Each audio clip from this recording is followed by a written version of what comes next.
Good morning to everyone and welcome to my channel, and it's me again, ang inyong chismosong Kaalda Vlogger.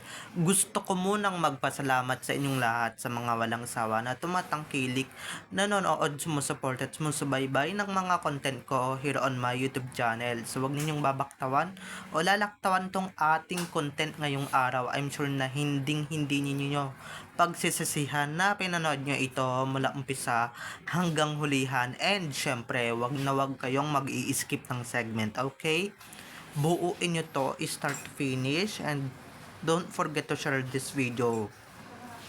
And guys, very interesting tong ating main topic for today's video, kaya pakatutukan ninyo at huwag ninyong i-skip, okay? So dumako na tayo sa ating main topic for today's video. Ganito lang naman ka-assured si Maine kay Alden, kaya palang daming singsing guys. Ganito lang naman kadaming singsing na sinusuot ni Alden kay Maine. So ito na guys, watch this. Mamaya ipapaliwanag sa inyo ng bongbong. So ito na guys, watch this. At kung nakita nyo na ngayong recap, so ito na, dumako na tayo sa ating main topic for today's video. Gaya nga ng sinabi ko kanina, ganito kasigurado, ganito kawalang-kawala na si Maine Mendoza kay Alden Richards. At take note tunay na mga singsing yan guys, hindi kagaya dun sa singsing nila Arjo sa Sarsuela or scripted Sarsuela na halatang pinaghulmahan na ipuwet ng baso. Eto guys, engagement ring, infinite ring, wedding wedding band, and etc. Ganyan lang naman ang mga singsing na suot ni Maine Mendoza, magkabila ang kamay. 'Di ba? Actually guys, nanonood nga ako noon ng Itbulaga pagka may episode sa Itbulaga talagang natatandaan ko laging may bagong singsing si Maine galing kay Alden.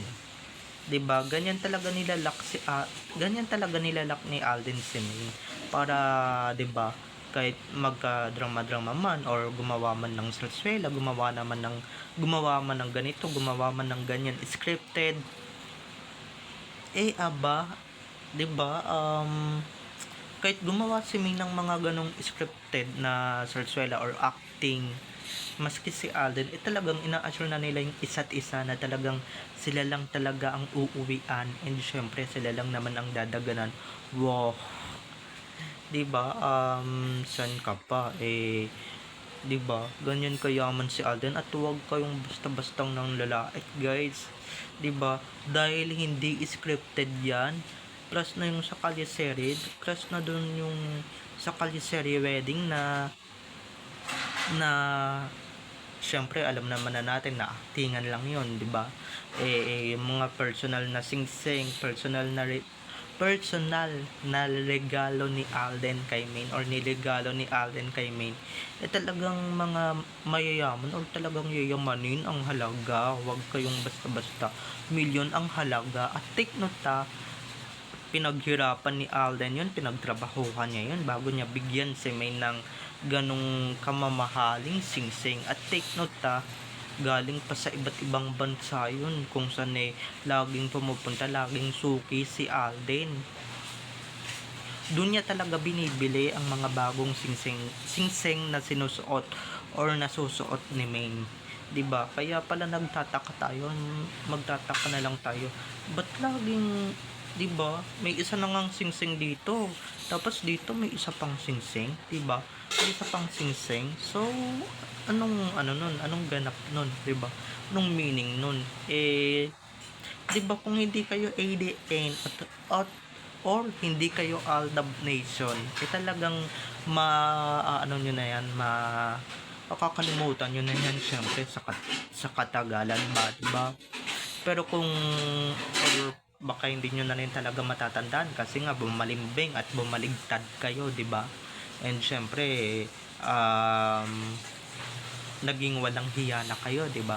Sa kabila ng lahat ng mga memories ninyo sa Aldab Nation, ganito isusukli ninyo. Pero kung talagang solid ADN kayo since since 2015 hanggang sa nagka-pandemic or nagka-pre-pandemic man or maluwag na lahat, makikita niyo yan si Main, talagang may suot-suot lagi na singsing at laging bago, 'di ba? Yung puwet nga ng baso, yung singsing nila ni Arjo na puwet ng baso, yung pinaghulmahan, talagang tinatapon niya na yun at hindi niya na yun tinatreasure. Diba? Ba't niya pa itatreasure yun? Siguro, treasure pala to, iban ko nga sa lupa. Diba? Ako talaga guys, hindi niya na yun sinusuot ever since, diba? Baka tinapon na niya or baka na misplace na niya, 'di ba? Wala ganun si Main talaga katapang nung pandemic na halos walang pakialam si Main na pagalitan ng management niya basta ma-display niya lang talaga na si Alden talaga ang tunay na may nagmamay-ari ng puso niya, 'di ba? At syempre wala nang iba, 'di ba? So doon na lang tayo sa Alden natin na talagang every day or every month talaga, every occasion or every punta niya sa abroad, talagang may may may ibubuga, may ireregalo, di ba? Hindi siya putyo-putyo na regalo, hindi gaya nung isa dyan na paromantic pa, pinaggastusan pa, di ba, ninakaw pa yung kaba ng Pilipino para magkaroon lang ng fake proposal, magkaroon lang ng fake ring, di ba? Magkaroon lang ng siguro binasag nila yung baso para makuha nila yung puwet ng baso at para paghulma nila ng singsing nila kasi halatang halata naman 'di ba? Hindi gaya kay Alden guys, may eternity ring, infinity ring pala, sorry, infinity ring, eternity ring, promise ring, wedding ring, wedding bands, 'di ba? So, yun na lang yun mga ka-ADM, 'di ba? Hindi gaya ng kay Arjo talaga, guys. Kalait-lait talaga yung kay Arjo. Kasi yung kay Arjo halatang halata namang peke at halatang halata naman talagang scripted naman talaga yung kay Arjo, 'di ba? Wag niyo nang ipagpilitan pa. Wag niyo na talagang siksikan pa talaga yung idolette ninyo diyan kay Main kasi nga 'di ba? Nahahalata na kayo fake lang naman lahat ng kay Arjo. Tapos 'di ba? Ganito kayaman si Alden, ganyan kayaman si Alden. At sa sarili niyang sikap nakuha yung sarili niyang mga yaman, okay. Maski yung mga pinanreregalo niya kay Main, kaya deserve ni Main talagang 'di ba? Ganyan kamahal ni Alden si Main, ganyan yung kamahal yung taong 'yan. Kaya nga 'di ba, hindi siya papayag na talagang magtagumpay ang kasamaan laban sa kabutihan. Yan yung tatandaan ninyo mga ka-ADM, 'di ba? Kaya nga 'di ba, nung time na yun may Venezuela na kaya nga pinupuno na nga ng singsing ni Alden si Main yung kamay ni Main para 'di ba hindi kayo maapektuhan kasi nga may mga tanga at may mga sanga talaga dito sa social media na talagang naaapektuhan or naapektuhan pa rin, ewan ko ba sa mga yan, mga hindi talaga din nag-iisip ng marangal or hindi nag-iisip ng tama, 'di ba? Mga hindi nag-iisip ng tama or baka may mga tama na yung utak nila kaya hindi sila makapag-isip ng maayos, 'di ba?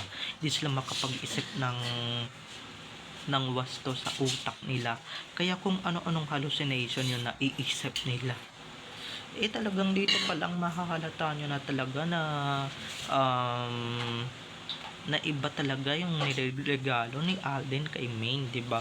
From mamahalin dahil nga may drama, 'di ba, kailangan nila isa katuparan yung fake na proposal, 'di ba? Syempre yung baso lang naman yung niregalo niyan ni Arjo, 'di ba? Halatang halata naman na pinagkagastosan pa yung drama lang naman lahat ng inaano niya, ang pinoportray niya. So wag kami, okay? Wala 'di ba? Ganyan ka prinsesa si Main kay Alden or ganyan ka queen treatment ni Alden dyan kay Main, 'di ba? Nireregaluhan niya talaga yung tao Ganyan talaga pagmahal mo guys, reregaluhan mo. Kahit walang okasyon, hindi nyo man anniversary, 'di ba? Araw-araw may wedding ring or kada buwan may wedding ring, 'di ba? Saan ka pa? 'Di ba? Saan ka pa? Ikaw na maging prinsesa, maging reyna ng puso ni Alden. Ay naku. Tapos, 'di ba? Tapos kaya yung mga fake fake drama dyan na malungkot siya dahil mag-isa siya. Hindi namin paniniwalaan dahil dito kami mas naniniwala. Dito yung mas legit, okay? Kaya tigil-tigilan nyo kami sa kada drama niya ni Alden. Siyempre, showbiz yan, no? Alam niyo naman yung showbiz, madrama. Pagdating din sa interview, madrama. And syempre, tinatago niya rin talaga yung totoo. Ayaw niyang i-reveal kasi nga, di ba, alam niyo naman, marami ding manghihimasok sa kanilang relasyon. Okay? So, babay na mga ka-ADN. I love you all. Have a nice day. Keep safe and God bless everyone. Don't forget to subscribe to my YouTube channel and syempre, don't forget to click the notification bell para pag nag-upload ako, kayo agad ang unang-unang manonotify sa aking mga susunod pang i-upload na mga videos. Okay? So, babay na mga ka-ADN. I love you all. Have a nice day. Keep safe and God bless everyone. Bye-bye. I love you all. Enjoy watching.